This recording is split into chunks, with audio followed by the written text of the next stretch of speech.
Terme de notre forum, qui a été, nous en sommes convaincus, très riche et qui a permis de développer nos deux forums précédents. Et nous voulons conclure avec Benoît XVI, qui, par ses paroles douces et fermes, éclaire les hommes en ce temps de dictature du relativisme pour les aider dans le combat actuel pour la vérité. Notre Saint-Père a une riche expérience de professeur d'université, de préfet de la Congrégation pour la doctrine de la foi et de pape. Donc, d'abord, je voudrais vous citer ce témoignage personnel émouvant de Benoît XVI sur le jour de son ordination sacerdotale. Ce témoignage, il l'a donné il y a 2 ans, le jeudi saint 2009.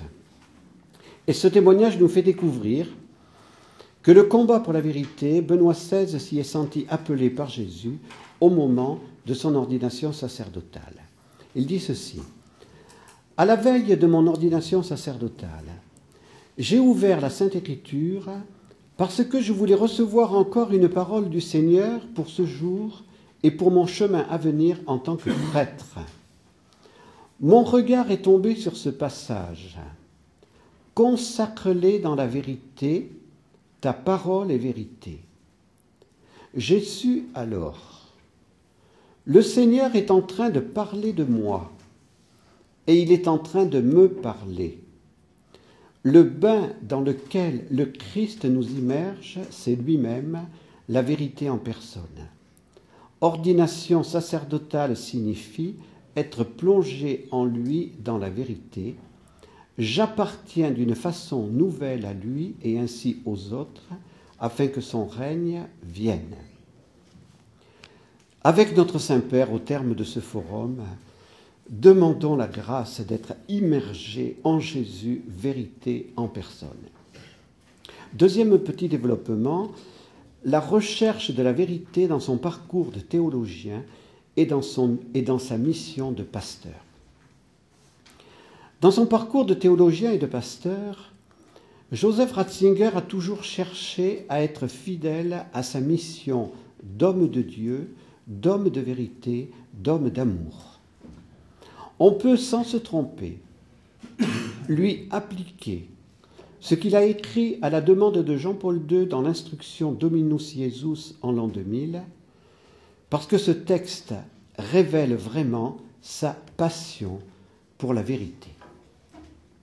L'Église, écrivait-il, guidée par la charité et le respect de la liberté, doit en premier lieu annoncer à tous la vérité définitivement révélée par le Seigneur et proclamer la nécessité, pour participer pleinement à la communion avec Dieu le Père, Fils et Esprit Saint, de la conversion à Jésus-Christ et de l'adhésion à l'Église par le baptême et les autres sacrements. Tous les hommes sont tenus de chercher la vérité, surtout en ce qui concerne Dieu et son Église, et quand ils l'ont connu, de l'embrasser et de lui être fidèles. La conclusion de Dominus Jesus est très importante pour notre forum. La révélation du Christ, disait encore Joseph Ratzinger, continuera d'être dans l'histoire la vraie étoile sur laquelle s'oriente toute l'humanité. La vérité qui est le Christ s'impose comme une autorité universelle. Le mystère chrétien dépasse en effet toute limite d'espace et de temps. Il réalise l'unité de la famille humaine.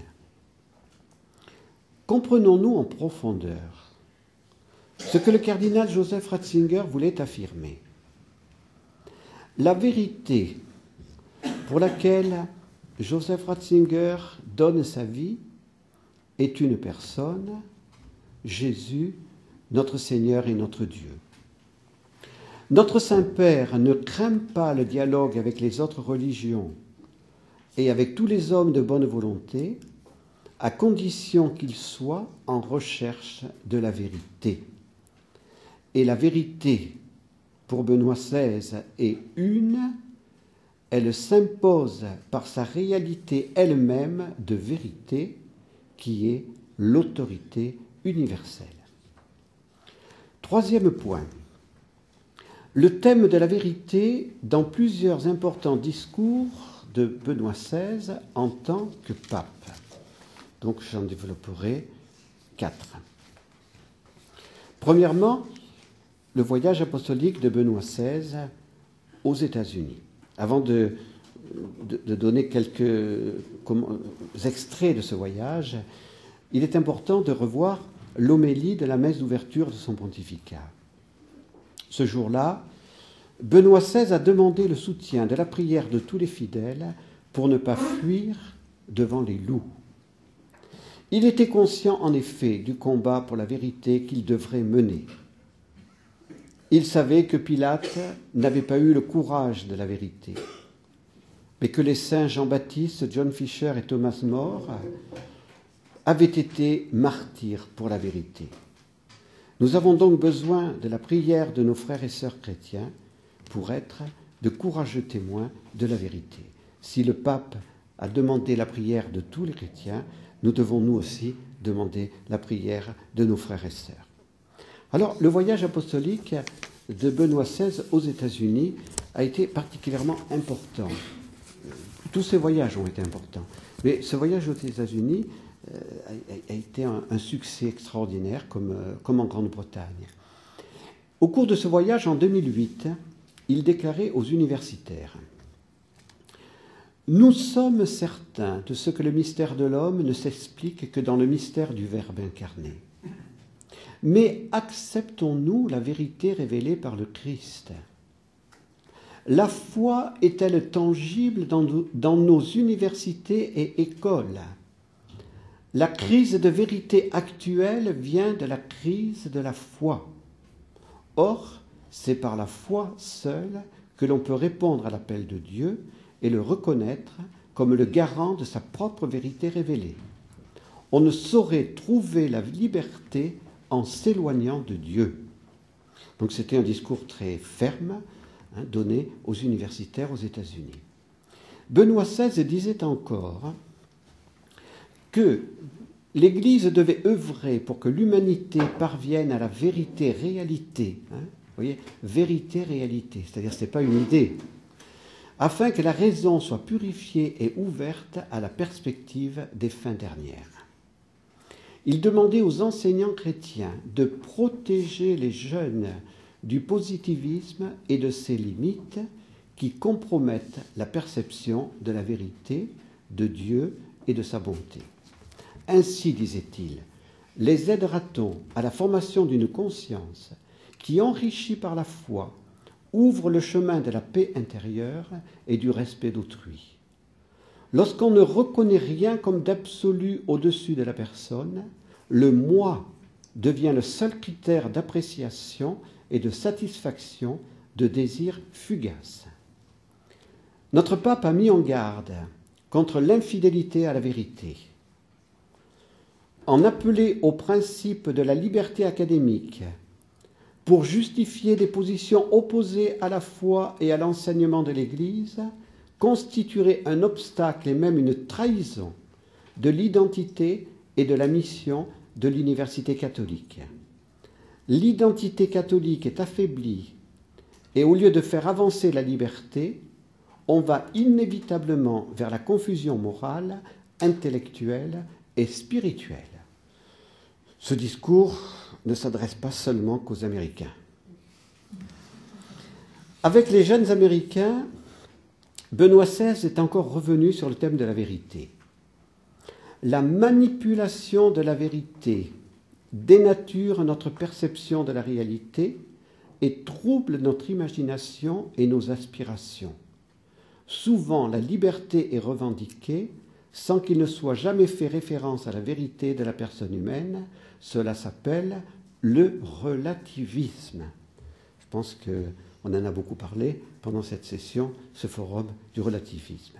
On ne peut pas être plus clair ni plus convaincu du lien entre conscience morale et vérité. Le voyage apostolique de Benoît XVI au Portugal en mai dernier. Nous avons surtout retenu de ce voyage au Portugal le pèlerinage de Benoît XVI à Fatima. Mais n'oublions pas le très important discours donné à Lisbonne aux hommes de la culture, où il a parlé de son thème préféré, la vérité. Le conflit entre la tradition et le présent, disait-il, s'exprime dans la crise de la vérité. Ainsi, un peuple qui cesse de savoir quelle est sa vérité propre finit par se perdre dans le labyrinthe du temps et de l'histoire, privé des valeurs clairement établies et sans grand but clairement énoncé. La fidélité à l'homme exige la fidélité à la vérité, qui seule est la garantie de la liberté et de la possibilité d'un développement humain intégral. C'est pour cela que l'Église la recherche, qu'elle l'annonce sans relâche et qu'elle la reconnaît partout où elle se manifeste. Cette mission de vérité est pour l'Église un impératif. Pour une société formée en majeure partie de catholiques et dont la culture a été profondément marquée par le christianisme, la tentative de trouver la vérité en dehors de Jésus-Christ s'avère dramatique. Pour nous, chrétiens, la vérité est divine. Elle est le Logos éternel qui a pris une expression humaine en Jésus-Christ. L'existence dans l'Église d'une ferme adhésion au caractère pérenne de la vérité, avec le respect pour les autres vérités ou avec la vérité des autres, est un apprentissage que l'Église elle-même est en train de faire. Dans ce dialogue respectueux, peuvent s'ouvrir de nouvelles portes pour la transmission de la vérité. En effet, dit Benoît XVI, le dialogue sans ambiguïté, respectueux de tous, est aujourd'hui une priorité dans le monde, priorité à laquelle l'Église n'entend pas se soustraire. N'ayez pas peur de vous confronter avec la source première et ultime de la beauté, de dialoguer avec les croyants, avec ceux qui, comme vous, se sentent en pèlerinage dans le monde et dans l'histoire vers la beauté infinie. L'Église considère comme sa mission prioritaire dans la culture actuelle de tenir éveillée la recherche de la vérité, et donc celle de Dieu, de porter les personnes à regarder au-delà des choses qui passent et à se mettre à la recherche des fins dernières. Donc ce discours a été donné le 12 mai 2010. Que ces paroles de Benoît XVI, au terme de ce forum, nous donnent un grand zèle missionnaire. Comme le dit le pape, notre mission prioritaire consiste dans la culture actuelle à tenir éveillée la recherche de la vérité et donc celle de Dieu, et d'aider nos contemporains à regarder au-delà des choses qui passent et à rechercher la vraie fin dernière de tout homme, Jésus-Christ, la vérité en personne. Dans son voyage apostolique en France, en septembre 2008, notre Saint-Père a abordé, mais sans insister, le thème de la vérité dans son discours aux Bernardins à Paris. Pour beaucoup, Dieu est vraiment devenu le grand inconnu. Malgré tout, aujourd'hui, l'actuelle absence de Dieu est aussi tacitement hantée par la question qui le concerne. Chercher Dieu et se laisser trouver par lui, cela n'est pas moins nécessaire aujourd'hui que par le passé. Une culture purement positiviste qui renverrait dans le domaine subjectif comme non scientifique la question concernant Dieu serait la capitulation de la raison. Le renoncement à ses possibilités les plus élevées est donc un échec de l'humanisme dont les conséquences ne pourraient être que graves. Ce qui a fondé la culture de l'Europe, la recherche de Dieu et la disponibilité à l'écouter demeure aujourd'hui encore le fondement de toute culture véritable. Je ne sais pas si le discours aux Bernardins a été bien compris par les Français. Je pense qu'on ne l'a pas suffisamment approfondi. Et il faut le reprendre, car Benoît XVI a dit des choses très importantes. Et il a voulu justement montrer que les moines étaient des chercheurs de Dieu, et que nous devions, nous aussi, être des chercheurs de Dieu. Cette conclusion du Saint-Père est très importante pour notre mission en France. Nous devons aider nos contemporains à chercher Dieu et à se laisser trouver par lui. Ce que Saint Augustin, comme Saint Augustin en a fait l'expérience. L'homme est fait pour Dieu, son cœur est sans repos tant qu'il ne repose en lui. C'est Saint Augustin. Le 14 avril 2010, Benoît XVI parlait à l'audience générale et il disait ceci au sujet des prêtres. Que doit faire le prêtre ? Il enseigne au nom du Christ présent. Il propose la vérité qu'est le Christ. Ce que dit de lui le Christ est valable pour chaque prêtre.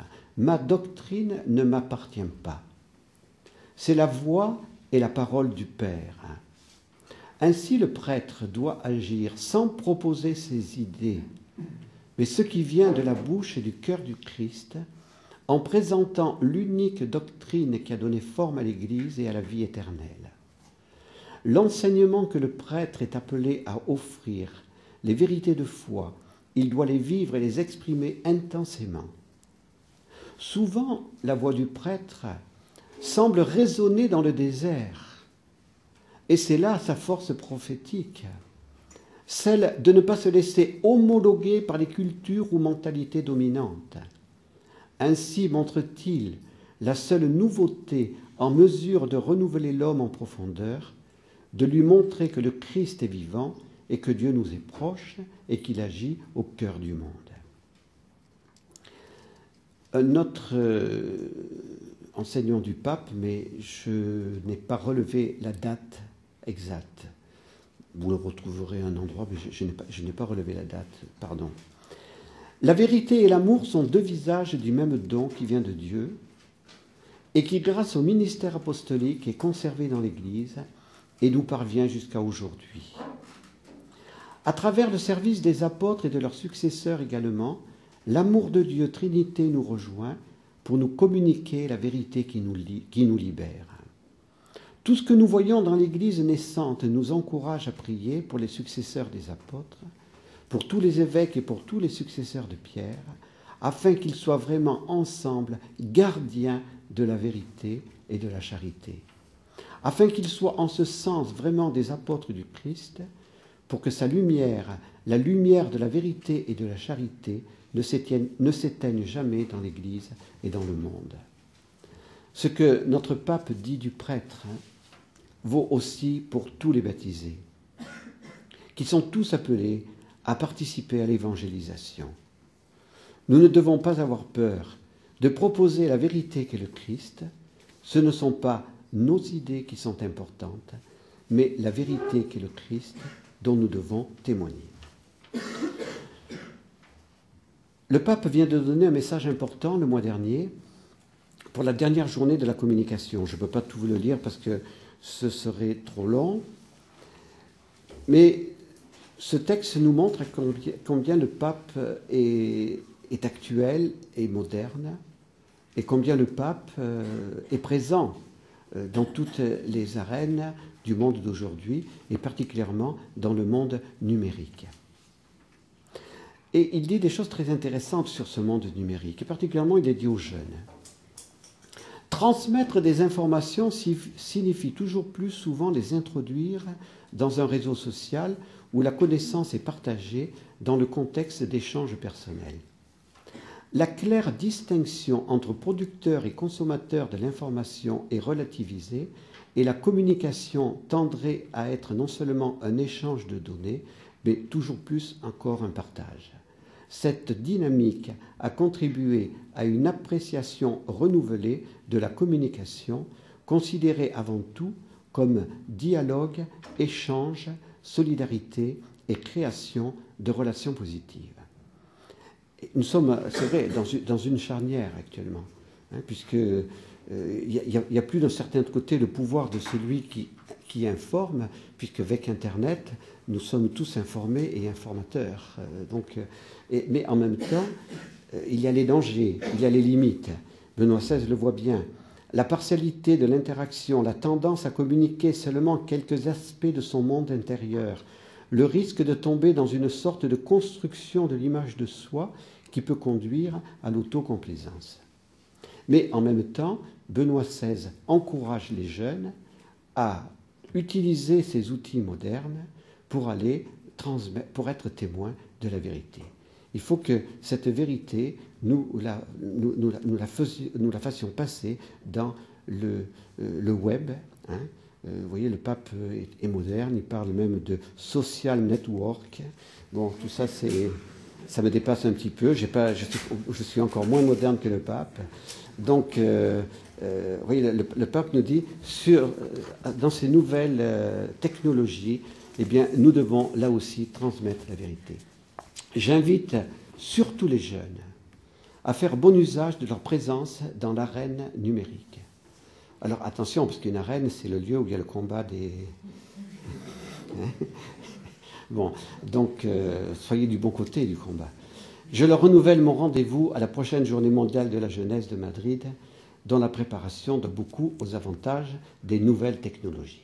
Oui, et donc même le pape se sert de SMS, hein, se sert de toutes ces techniques pour transmettre la vérité.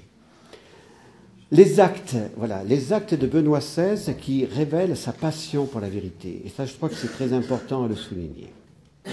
D'abord, son action très énergique et sa grande souffrance par rapport au scandale de pédophilie. Nous gardons tous en mémoire les attaques médiatiques injustes contre Benoît XVI l'année dernière. Notre Saint-Père en a été beaucoup éprouvé. Mais ce qu'il a le plus éprouvé, c'est le péché des prêtres et des consacrés pédophiles. Il a utilisé cette expression qui en dit long dans l'avion qui le conduisait à Fatima, c'est terrifiant. Il est revenu plusieurs fois sur cette question pour dire sa souffrance et montrer sa détermination.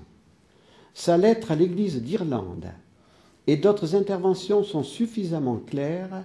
Il veut une tolérance zéro et il agit pour la sainteté du sacerdoce.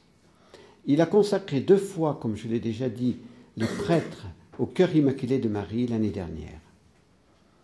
Le prêtre, comme tout baptisé, n'est pas un professeur de philosophie ou de théologie qui se contente de parler de la vérité. Il doit vivre dans la vérité. Il doit être vérité. Benoît XVI a été très sévère pour condamner la vie scandaleuse du Père Maciel, fondateur des Légionnaires du Christ. Aujourd'hui, aucun homme de bonne volonté ne peut dire que notre pape protège les prêtres et les consacrés scandaleux. Je crois que ça, c'est très important de le souligner. Deuxième point. Benoît XVI est dans la continuité de son grand prédécesseur Jean-Paul II. Au moment de son élection, des membres de l'Église ont dit que notre pape actuel n'était pas pleinement en accord avec des actes et des décisions de Jean-Paul II. Après 6 années de pontificat, personne ne peut plus tenir ce langage.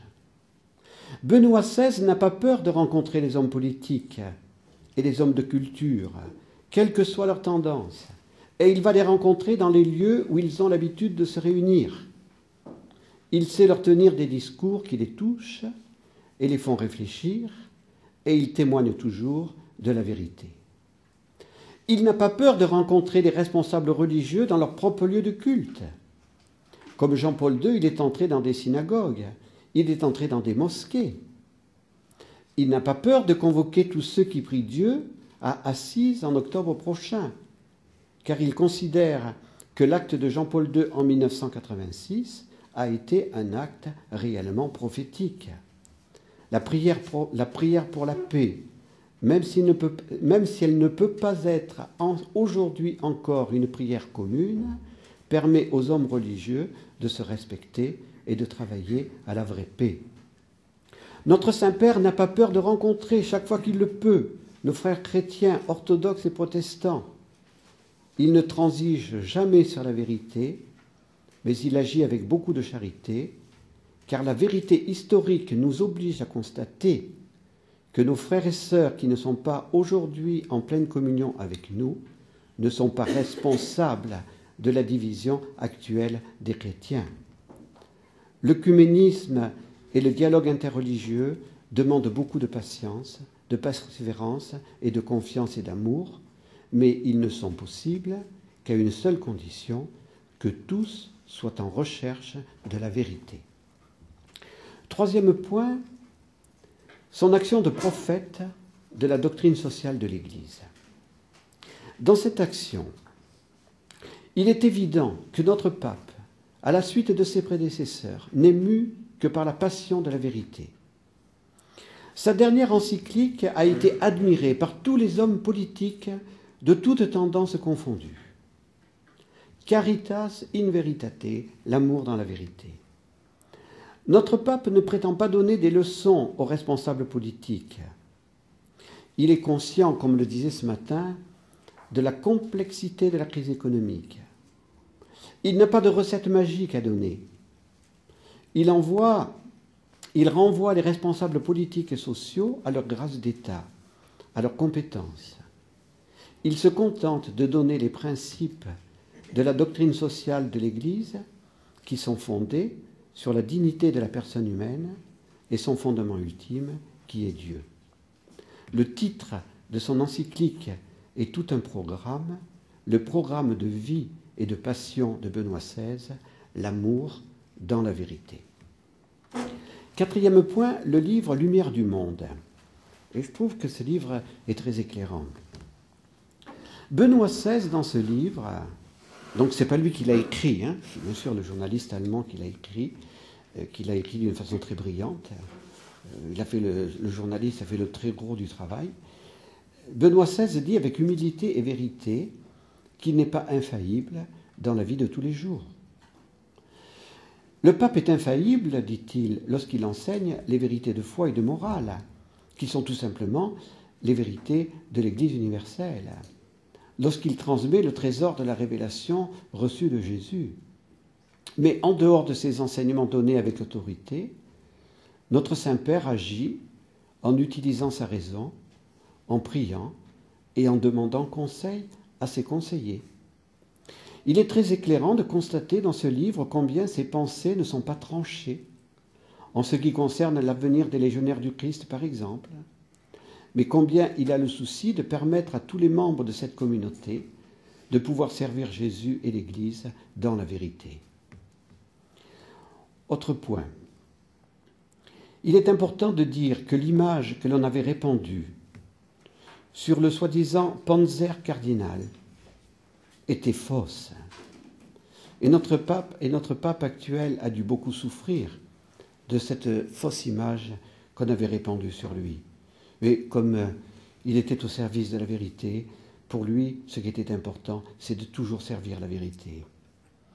Le préfet de la Congrégation pour la doctrine de la foi a toujours été un homme doux et accueillant. Il n'a jamais condamné une doctrine erronée ou fausse sans d'abord avoir écouté avec patience, avec amour, l'auteur de cette doctrine erronée ou fausse, et sans lui avoir demandé de corriger telle ou telle erreur.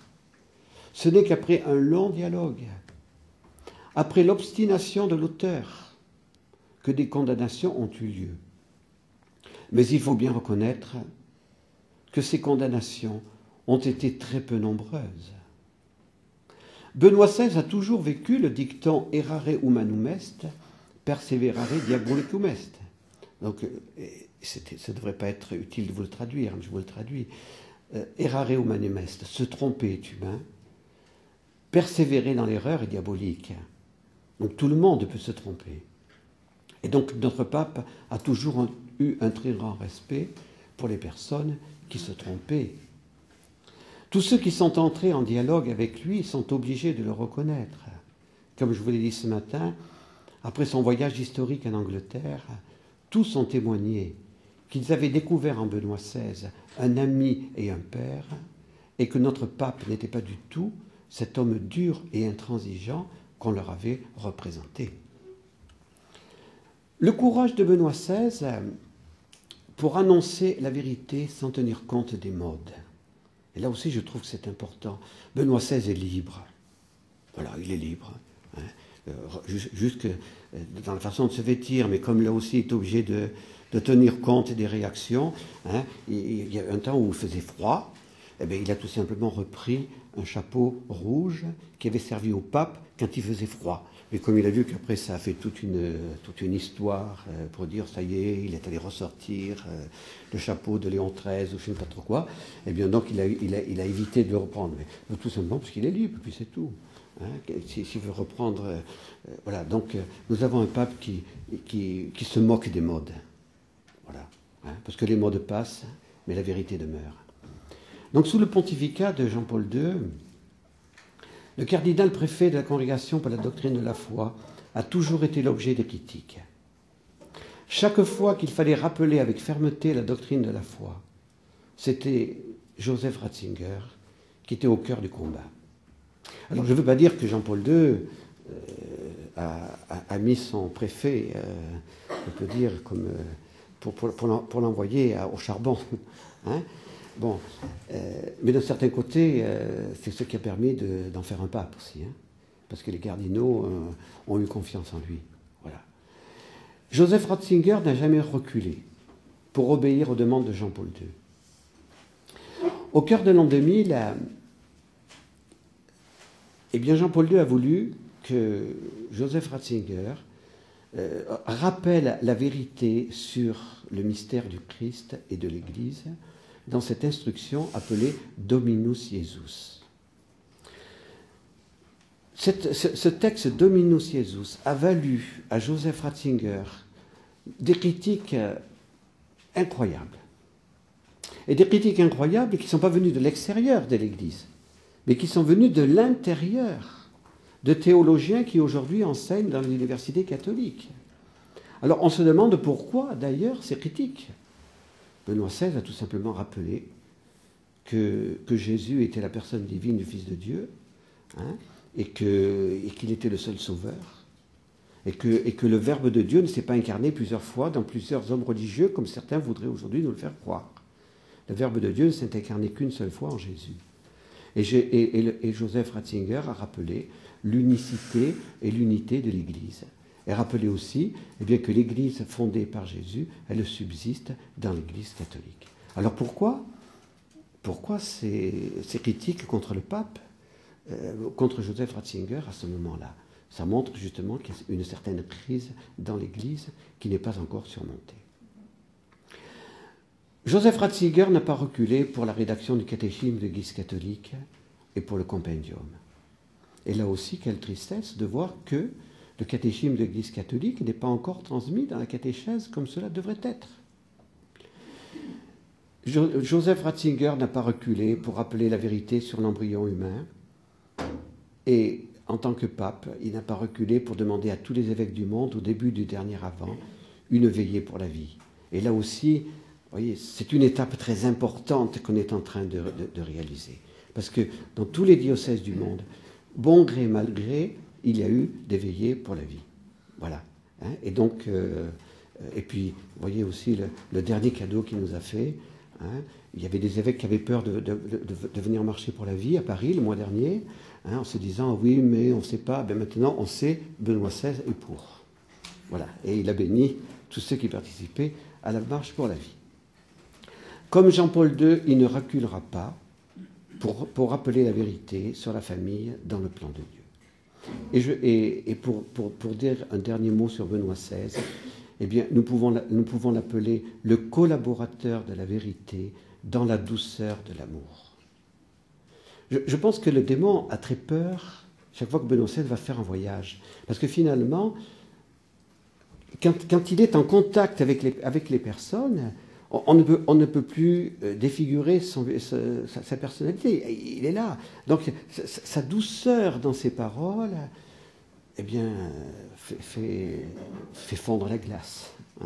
Vous voyez, donc c'est là où on voit vraiment, c'est le collaborateur de la vérité dans la douceur de l'amour. On pourrait bien donner d'autres témoignages encore, mais il faut s'arrêter.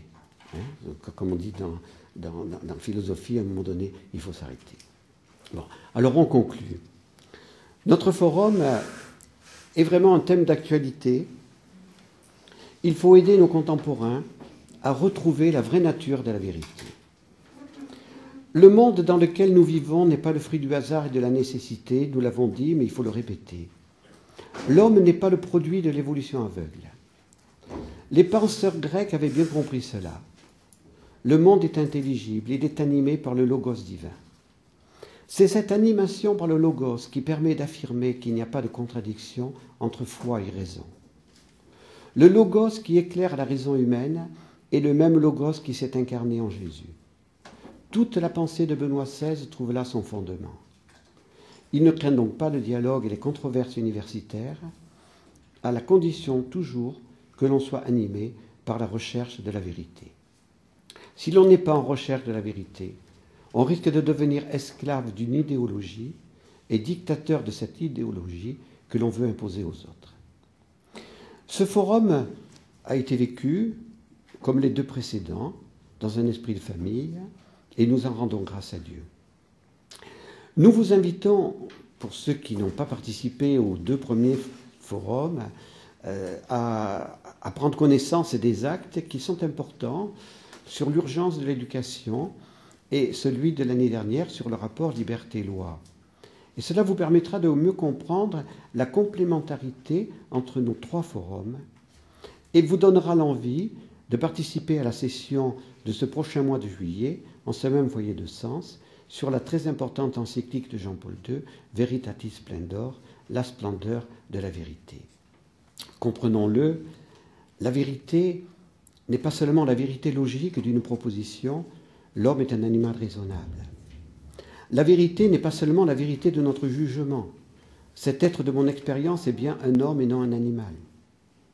La vérité n'est pas seulement la vérité ontologique. L'homme est une personne humaine possédant un corps et une âme spirituelle dans une unité substantielle. La vérité est objective. Elle me précède. Elle est en tout être qui se présente à moi et dont je peux, par mon intelligence, abstraire l'intelligibilité.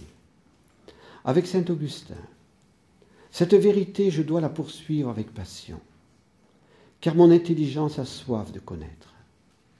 Mais la connaissance intellectuelle ne me suffit pas. La vérité n'est pas une idée, elle est un être réel, elle est Dieu.